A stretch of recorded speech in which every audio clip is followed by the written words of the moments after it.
മന്ത്രിസഭയിൽ പ്രാതിനിധ്യം കുറഞ്ഞുവെന്ന ലത്തീൻ സഭയുടെ അതൃപ്തി പരിഹരിക്കാൻ അനുനയ നീക്കവുമായി മുഖ്യമന്ത്രി വി.ഡി. സതീശൻ. തിരുവനന്തപുരത്തെ അതിരൂപത ആസ്ഥാനത്തെത്തിയ മുഖ്യമന്ത്രി സഭാ നേതാക്കളുമായി സംസാരിച്ചു. മുഖ്യമന്ത്രിയുടെ ഉറപ്പിൽ പ്രതീക്ഷയുണ്ടെന്ന് ഫാദർ യൂജിൻ പെരേര പ്രതികരിച്ചു. മത്സ്യമേഖലയിൽ അറിവുള്ളയാളായിരിക്കണം ഫിഷറീസ് മന്ത്രിയെന്നും മുഖ്യമന്ത്രിയോട് ലത്തീൻ സഭ ആവശ്യപ്പെട്ടിട്ടുണ്ട്. ഇതിൻ്റെ ചർച്ചകൾ പുരോഗമിക്കുന്ന സന്ദർഭത്തിൽ വളരെ കൃത്യമായി കാര്യങ്ങളൊക്കെ അവതരിപ്പിച്ചിട്ടുണ്ടോ അത് പരിഗണിക്കാമെന്ന് പറഞ്ഞു.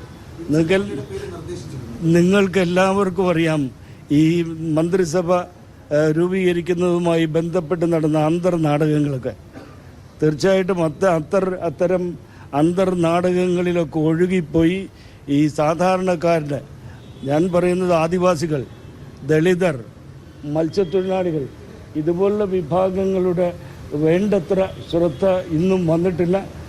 മുഖ്യമന്ത്രി അത് ഏറ്റെടുക്കും എന്ന് പറഞ്ഞിട്ടുണ്ട്. സഭയുടെ താല്പര്യം അറിയിച്ചിട്ടുണ്ട്, മുൻകൂട്ടി അറിയിച്ചിട്ടുണ്ട്.